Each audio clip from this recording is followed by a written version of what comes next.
Dalam upaya mencegah penyitaan oleh pasukan Rusia, operator pesawat tak berawak atau WAV FPV Ukraina dilaporkan menghancurkan peralatan militer mereka sendiri yang tidak dapat dievakuasi di salah satu garis depan di wilayah Donetsk.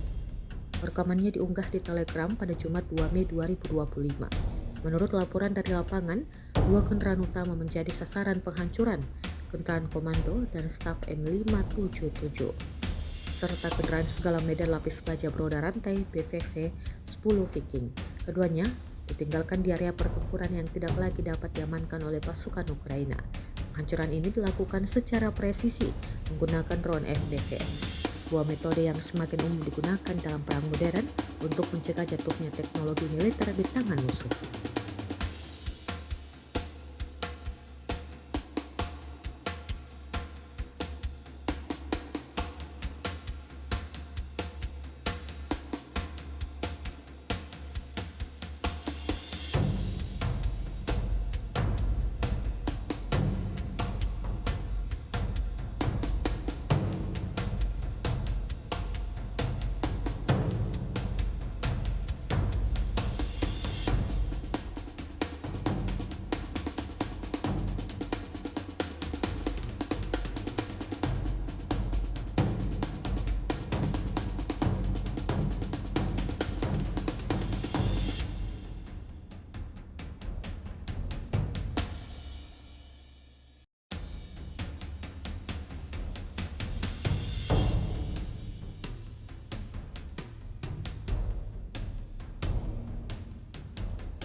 Download Tribun X sekarang, menghadirkan lokal menjadi Indonesia.